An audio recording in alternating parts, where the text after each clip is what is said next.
الحمد لله الذي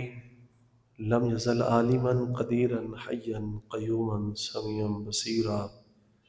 والصلاة والسلام على سيد الأنبياء والمرسلين وعلى آله وأصحابه أجمعين. أما بعد فأعوذ بالله من الشيطان الرجيم. بسم الله الرحمن الرحيم. يا أيها الذين آمنوا توبوا إلى الله توبة نصوحا. في مقام آخر قال النبي صلى الله عليه وسلم: لا يؤمن أحدكم حتى أكون أحب إليه من والده وولده والناس أجمعين، أو كما قال. قال الله تبارك وتعالى في شان حبيبه مخبرا وحكيما: إن الله وملائكته يصلون على النبي يا أيها الذين آمنوا صلوا عليه وسلموا تسليما. اللهم صل على سيدنا ومولانا محمد وبارك وسلم وصلی علیہ۔ اللہ تعالیٰ جل جلالہ کی حمد و ثنا کے بعد حضور نبی مکرم شفیع معظم صلی اللہ علیہ وآلہ وسلم کے دربار گوربار میں صلاۃ و سلام پیش کرنے کے بعد علماء ذی وقار اور آپ تمامی معزز سامعین و حاضرین و ناظرین، خدائے رب لم یزل ہماری حاضریوں کو قبول فرمائے اور ہمارے سینوں کو اسلام کی خاطر کھول دے۔ عزیزوں، بزرگوں، دوستوں، بھائیوں، بحمد اللہ ماہ سیام المبارک کا آج اختتامی دن ہے۔ یہ ماہ مبارک بھی آج اپنی تکمیل کو پہنچا۔ یقیناً اس کے اندر ہر عاشق زار نے، ہر محب نے، صالح متقی پرہیزگار نے اپنی اپنی استعداد کے مطابق اللہ کے حضور اپنی نیاز مندیاں پیش کیں، آقا نعمت صلی اللہ علیہ وآلہ وسلم کی تعلیمات کو اور آپ کی مبارک تربیت کو اپنایا، اور اللہ کے حضور اپنی خواستگاریاں پیش کیں۔ یقیناً یہ ماہ مبارک اپنی پوری آب و تاب کے ساتھ چمکا۔ اس کا پہلا عشرہ رحمت، دوسرا عشرہ دوزخ سے نجات، اور تیسرا عشرہ بخشش کا حامل ہے۔ اور یہ مالک کی خصوصی عنایت اور مہربانی ہے۔ ہیں تو سارے دن ہی اسی کے، سارے مہینے اسی کے، لیکن اس ماہ مبارک کو اس نے خصوصی عزت بخشی ہے کہ اس کا ایک ایک لمحہ جو ہے وہ پر انوار ہے۔ اس کا ایک ایک لمحہ، ایک ایک گھڑی جو ہے وہ اپنی مثال آپ ہے۔ اس کا ایک دن کا فرض عام دنوں کے فرضوں کے برابر، اس کی ایک نیکی، ایک نفل جو ہے وہ عام دنوں کے نفلوں سے بڑھ کے فرض کے برابر۔ یقیناً یہ صلہ رحمی کا مہینہ، دل جوئی کا مہینہ اور غم خاری کا مہینہ ہے۔ اور پیارے آقا جناب رسول اللہ صلی اللہ علیہ وآلہ وسلم آپ کے بارے میں صحابہ فرماتے ہیں کہ حضور تو سراپا سخی ہیں، اور حضور ہر وقت سخاوت فرماتے ہیں۔ جب بھی کوئی سائل آ کے سوال کرتا یا جس کے چہرے سے بھی حضور بھانپ جاتے، جان جاتے کہ یہ ضرورت مند ہے، اس کو بغیر مانگے حضور عطا کر دیتے۔ لیکن جب یہ ماہ مبارک تشریف لاتا تو صحابہ فرماتے ہیں کہ ہمیں یوں لگتا کہ حضور بجلی سے بھی زیادہ، پانی کی روانی، سیلاب کی روانی جورانی سے بھی زیادہ حضور سخاوت فرمایا کرتے۔ تو یقیناً یہ مہینہ قابل رشک ہے، اور اسی ماہ مبارک کے اندر مختلف اللہ جل جلالہ کے نوازشات اور عنایتیں۔ فرمایا کہ اس ماہ مبارک کے اندر ایک ایسی رات آئے گی کہ جو 1000 مہینوں سے افضل ہے۔ اور اس آیہ مبارکہ کے شان نزول میں ائمہ مفسرین فرماتے ہیں اور علماء دین فرماتے ہیں کہ ایک مرتبہ صحابہ نے اس پہ توجہ دی تو صحابہ کے دل کے اندر یہ تشویش آئی کہ پچھلی امتوں کے اندر لوگوں کی عمریں زیادہ تھیں اور وہ لمبی عمر پانے کی وجہ سے وہ عبادت کرتے تو ان کی عبادت لمبی ہو جاتی، زیادہ ہوتی، عبادت کی کثرت ہوتی۔ تو صحابہ کو یہ شوق پیدا ہوا، یہ حسرت ہوئی، دل میں یہ خیال کرنے لگے صحابہ کہ کاش ہماری بھی عمر لمبی ہوتی تو ہم بھی یوں لمبی عبادت کرتے۔ تو علماء فرماتے ہیں کہ پھر اللہ جل جلالہ نے صحابہ کے اس حسرت کے اوپر، اس چاہت کے اوپر، اس خواہش کے اوپر اللہ جل جلالہ نے پھر یہ رات عنایت فرما دی جسے لیلۃ القدر کا نام دیا ہے، اور باقاعدہ پوری ایک سورہ مبارکہ قرآن مجید میں نازل فرمائی۔ انا انزلناہ لیلۃ القدر، انا انزلناہ فی لیلۃ القدر، یہ مبارک رات جس کا تذکرہ ایک پوری سورت کے اندر بند فرمایا۔ تو صحابہ کی جو چاہتی کہ کاش ہماری عمریں لمبی ہوتی، ہم بھی عمر لمبی پاتے، عبادت کثرت کرتے، تو مالک نے ایک ایسی رات دے دی، فرمایا کہ ہم تمہیں یہ رات دے رہے ہیں کہ جس کی ایک رات یہ 1000 مہینوں سے افضل ہوگی۔ اور یقیناً اللہ کے حضور اس کے ماننے والے، اس کے بندے جب درخواست پیش کرتے ہیں، جب اپنی نیاز مندیاں پیش کرتے ہیں تو وہ ایک امت کے لیے ایک سنبل اور مثالیں ہیں کہ کتنے بڑے بڑے مرتبے اور مقام ہیں، کتنی بڑی شان و شوکت اللہ کریم نے عنایت کی ہے کہ اس کے باوجود جب پھر اللہ کے حضور رکوع کرتے ہیں، سجود کرتے ہیں اور معافی مانگتے ہیں اور گڑ گڑا کے جب روتے ہیں تو پھر امت کے لیے ایک بہترین خوبصورت مثالیں ہیں۔ یوں عاجزی ہے اپنے رب کے لیے، تو یہ وہ رات عنایت ہوئی۔ اور پھر اسی ماہ مبارک کے آخری عشرے کے اندر سرکار نے اسے پھر یہ بھی سرور بخشا کہ سرکار 10 دن کے لیے آپ نے اعتکاف فرمایا، اور یہ اعتکاف بھی سنت موقدہ ہے کہ جس کو پھر اب بھی اعتکاف کرتے ہیں اور 10 دن کے لیے مسجد کے اندر اپنے آپ کو قید کرتے ہیں کہ دنیا سے الگ تھلگ ہو کے، کسی سے واسطہ نہیں، تعلق نہیں، اس بات کا اظہار کرتے ہیں کہ ہمارا خالصتاً جو تعلق ہے وہ فقط اپنے رب کے ساتھ ہے۔ پردوں کے اندر بیٹھ کے اس کے لیے نمازیں پڑھیں، اس کے لیے نوافل پڑھے، اس کے لیے ورد وظائف، اور اسی کے لیے تسبیحات کی، اسی کے لیے گڑ گڑا کے روئے اور معافی مانگے۔ تو یہی وہ مبارک مہینہ ہے کہ جس کے اندر یہ ساری عنایتیں اور نوازشات کی گئی۔ تو ہم سے بھی یہی یہ ماہ مبارک تقاضا کرتا ہے کہ یہ مہینہ تھا، اس کے اندر بہت ساری ہم سے کمیاں رہ گئی، یا اس کے علاوہ بھی ہماری پوری زندگی کے اندر پچھلے ماضی میں جو ہم پہ فرض عائد تھے، ذمہ داریاں تھیں، ہم ان کو پوری طرح نبھا نہیں سکے۔ بشری تقاضے ہیں کچھ ایسے، ہمارے اندر حیوانیت بھی ہے اور ہم نفس کے غلبے میں بھی آ جاتے ہیں، پھر شیطان کی معیت اور شیطان کا واسطہ پالا بھی پڑتا ہے۔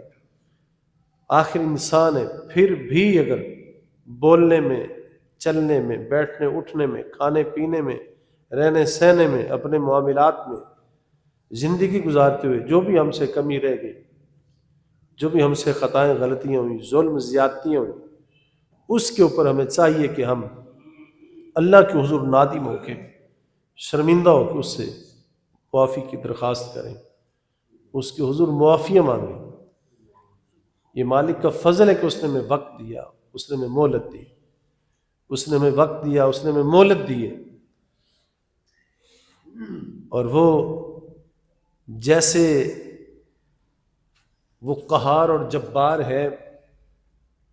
جیسے وہ منتقم ہے، اور وہ بدلہ لے سکتا ہے، وہ گرفت فرما سکتا ہے، اس کو یہ دسترس حاصل ہے، وہ جو چاہے جب چاہے جہاں چاہے وہ کر سکتا ہے، وہ فعال لما یرید ہے، وہ جو چاہے وہ افضل ہے، وہ اکمل ہے، وہ مکمل ہے، وہ جو وہ چاہے وہ کر سکتا ہے۔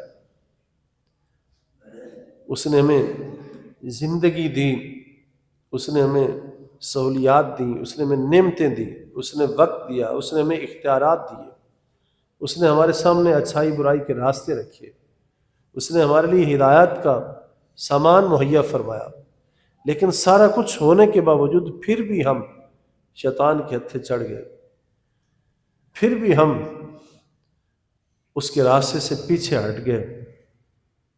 اور ہمیں یہ غور و فکر نہ رہا کہ ہم کس کے بندے ہیں، ہم نے کس کی بات کو ماننا ہے۔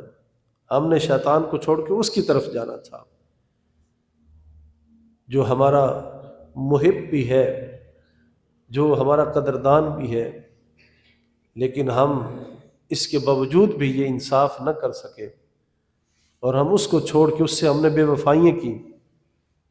اور اس بارگاہ سے ہم نے غفلت کی اور اس سے پیچھے ہٹے اور شیطان کے ہتھے آئے رہے۔ آج بھی اب بھی وقت ہے اس کے حضور معافی مانگیں، اس لیے کہ یہ عظیم دن ہے، یہ مبارک دن ہے، یہ مبارک گھڑیاں ہیں، یہ خصوصی اوقات ہیں، اور قبولیت والی گھڑیوں میں سے بہترین گھڑی یہ گھڑی ہے۔ ماہ سیام المبارک کا یہ آخری جمعہ ہے، اور بزرگوں نے فرمایا کہ ویسے یہ ماہ مبارک کا ایک ایک لمحہ خوبصورت ترین ہے، قبولیت کے لیے کافی ہے، لیکن ہمارے بزرگ یہ بھی فرماتے ہیں کہ جمعہ کی نماز سے لے کے جمعہ کے دن کے اندر ایک ایسی گھڑی آتی ہے کہ جمعہ کی نماز سے لے کے عصر تک ایک ایسا لمحہ آتا ہے کہ جب بندہ مومن اللہ کے حضور تہ دل سے دعا کرتا ہے، معافی مانگتا ہے، کوئی خواہش کرتا ہے، کسی چیز کا بھی اظہار کرتا ہے، اللہ کریم اس دعا کو قبول فرما لیتا ہے۔ تو ہمارے لیے بھی یہ وقت ہے۔ اب بھی حضرت عقبہ بن عامر رضی اللہ تعالیٰ عنہ بیان کرتے ہیں، نبی پاک صاحب اللہ علیہ وسلم نے ارشاد فرمایا کہ اگر تمہارے گناہوں اور تمہارے ظلم زیادتیوں کے باوجود اگر اللہ کریم تمہاری دعاؤں کو قبول فرما رہا ہے تو اللہ تعالیٰ تمہیں مہلت دے رہا ہے، اس نے تمہیں مہلت دی ہے، اس نے تمہیں ڈھیل دی ہے۔ تو اب بھی ہمارے پاس وقت ہے، کیا کیا کچھ ہوا ہم سے، اور اس کے راستے سے ہم بھٹکے رہے، ہٹے رہے، لیکن پھر بھی غرور سے نہیں ہٹے، تکبر سے نہیں ہٹے، اپنی منمانیوں سے نہیں ہٹے، اپنے دلوں کے اندر نرمی پیدا کریں، اپنے دلوں کے اندر نرمی پیدا کریں اور عاجزی پیش کریں، اور اللہ کے حضور وہی ایک گناہوں کو معاف فرمانے والا ہے۔ حدیث پاک میں آتا ہے، نبی پاک صاحب اللہ علیہ وسلم ارشاد فرماتے ہیں کہ جب بندہ گناہ کرتا ہے تو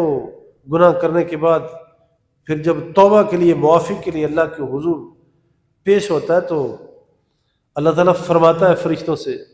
دیکھ لو میں نے کہا تھا کہ میرا بندہ جو ہے اس کو میرے سوا کوئی اور دوسرا دروازہ نہیں ہے، دیکھ لو وہ اب آیا، وہ لوٹا ہے تو میرے پاس ہی آیا، وہ کہیں اور نہیں گیا، اسے پتا تھا کہ میرے علاوہ کوئی معاف کرنے والا نہیں ہے، وہ دیکھ لو آیا تو میرے پاس ہی آیا۔ اس کا دروازہ ہر وقت کھلا رہتا ہے، کوئی دربان نہیں ہے، کوئی مشیر وزیر نہیں ہے، کوئی روکنے والا نہیں ہے سامنے، کوئی نمبر دینے لینے والا نہیں ہے۔ براہ راست جب دعا کریں، جب پکاریں، جس وقت اپنی سرد آہ لے کے اس کے حضور پیش کریں، جب بھی متوجہ ہونا ہے حضرات، ہم تنہا ہوں، ہم محفل میں ہوں، ہم ہجوم رش میں ہوں، کچھ بھی ہو، جب دل میں خیال پیدا ہونا ہے تو یوں سمجھیں کہ ہماری تار اپنے رب سے جڑ گئی ہے۔ میری دعا اثر سے نہ کبھی ملول ہوئی، ادھر زبان سے نکلی ادھر قبول ہوئی۔ بس جب اس دل کے اندر یہ شوق پیدا کرنا ہے، یہ بات لانی ہے، جب غور و فکر کرنا ہے تو ایک ہی ذات تو ہے، ایک ہی دروازہ ایسا ہے، فقط ایک ایسا ہے. آپ کے دل میں کیا چل رہا ہے مجھے معلوم نہیں، میرے دل میں کیا چل رہا ہے آپ کو معلوم نہیں. آپ میرے خواب میں آئیں مجھے معلوم نہیں، میں آپ کے خواب میں چلا گیا ہوں مجھے کوئی معلوم نہیں، آپ کو کوئی معلوم نہیں. آپ کی کیا چاہتے ہیں، کیا حسرتیں ہیں مجھے معلوم نہیں، میری کیا چاہتے ہیں آپ کو پتہ نہیں. لیکن ایک ذات ایسی ہے، وہ فرماتا وَلَقَدْ خَلَقْنَا الْإِنسَانَ، بے شک میں نے بنایا انسان کو. وَنَعْلَمُ مَا تُوَسْوِسُ بِهِ نَفْسُهُ، اور فرمایا کہ جو اس بندے کے دل کے اندر خیالات اٹھتے ہیں بلبلے کی طرح، ابھی آیا پھر ختم ہو گیا، ابھی آیا پھر ختم ہو گیا، جو بندے کے دل کے اندر خیالات اٹھتے ہیں میں تو اس سے بھی واقف ہوں. اور پھر یہاں تک بھی نہیں بات چھوڑی، فرمایا وَنَحْنُ أَقْرَبُ إِلَيْهِ مِنْ حَبْلِ الْوَرِيدِ، فرمایا ہم تو تیری شاہ رگ سے بھی زیادہ قریب ہیں، ہم تو تیری شاہ رگ سے بھی. جس رگ کے کٹنے سے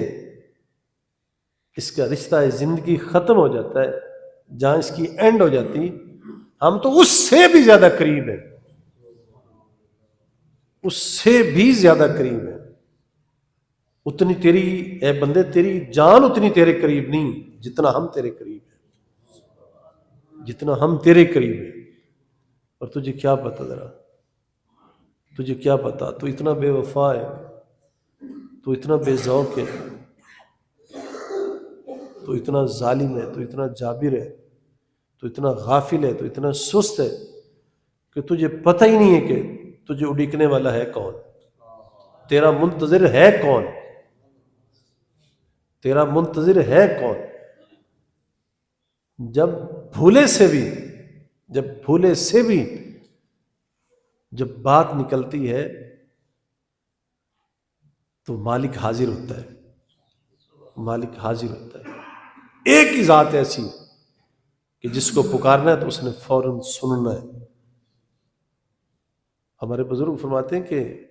ایک دانا نے بڑی خوبصورت بات کی، اس نے کہا کہ مالک تو سمیع بھی ہے، بصیر بھی ہے، وہ سن بھی رہا ہے، دیکھ بھی رہا ہے، وہ ظاہر کو بھی دیکھ رہا ہے، وہ باطن کو بھی دیکھ رہا ہے، جو سینے سے باہر کی باتیں راز ہیں ان کو بھی جان رہا ہے، جو اندر چھپے ان سے بھی وہ واقف ہے. لیکن وہ چاہتا ہے کہ میرا بندہ گو میں جانتا ہوں، میں پہچانتا ہوں، میں سن رہا ہوں، میں دیکھ رہا ہوں، لیکن میں چاہتا ہوں کہ میرا بندہ خود مجھے بول کے سنائے، میرا خود بندہ اپنی بات اپنا سوال خود کرے. حالانکہ وہ جانتا ہے لیکن وہ چاہتا ہے کہ میرا بندہ خود میرے سامنے اپنے حال کو بیان کرے. اور یہ سنت اور یہ روش یہ ازل سے لے کے یہ شروع سے انبیاء و رسل علیہ السلام سے یہ بات اسی طرح یہاں ہے.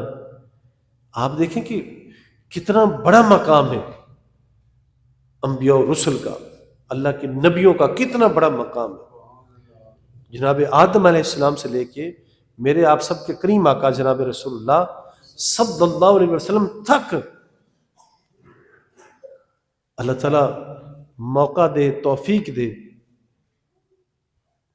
اس سے بڑی پیار والی کتاب اور کون سی ہو سکتی ہے قرآن مجید سے بڑھ کے؟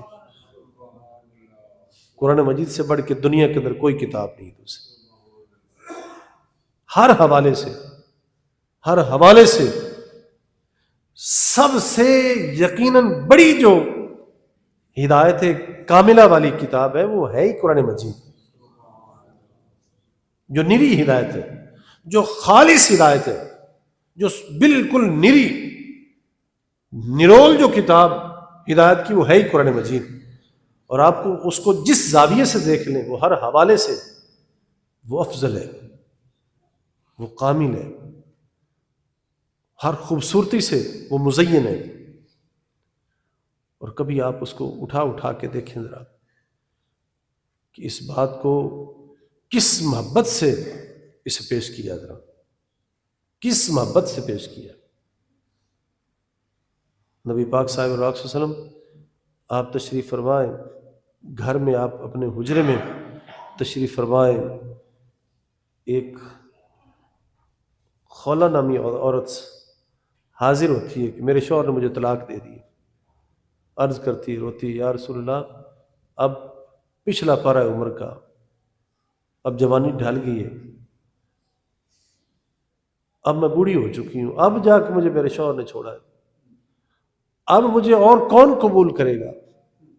اب جوانی تو چلی گئی،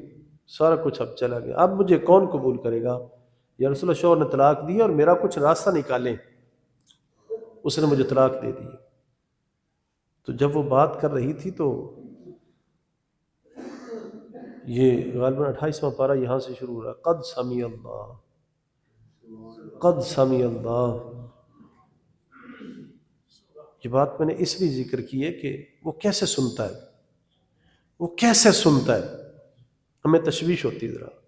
بشری تقاضے نا ذرا، اور زیادہ مادیت پسند ہے، ذرا دنیاوی ضرورتوں میں الجھے ہوئے، ذرا اس طرف توجہ نہیں جاتی۔ وہ کیسے سنتا ہے؟ سرکار کے پاس آ کے عورت کا وہ طلاق کا مقدمہ لے کے سرکار کے پاس حاضر ہے، رو رہی ہے، یا رسول اللہ اب پچھلے پارے اس عمر پیری میں آ کے شوہر نے طلاق دے دی،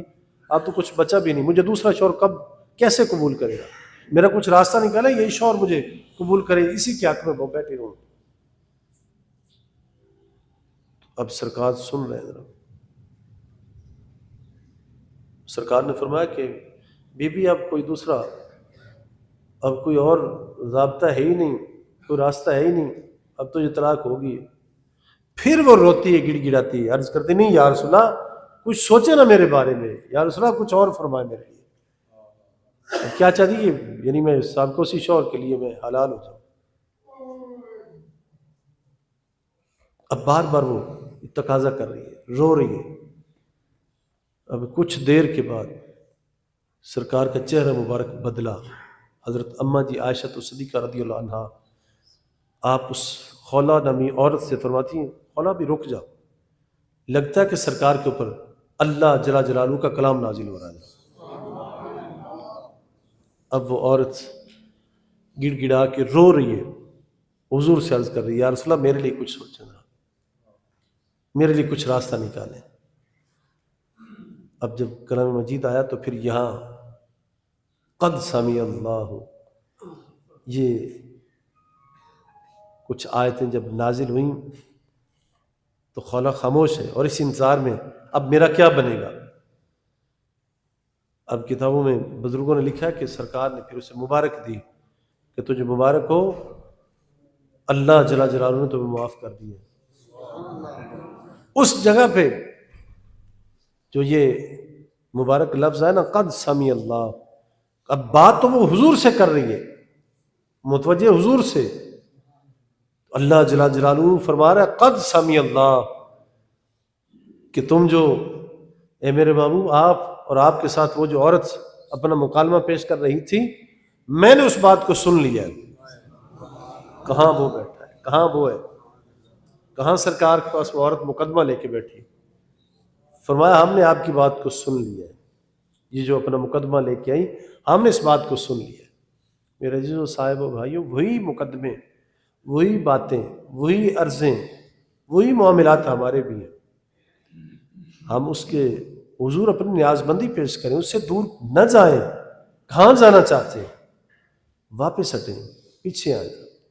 اپنی زندگی میں بہت کچھ پیچھے چھوڑا، اپنی ذمہ داریوں کو چھوڑ گئے، بڑے سارے گناہوں کے اندر ملوث رہے،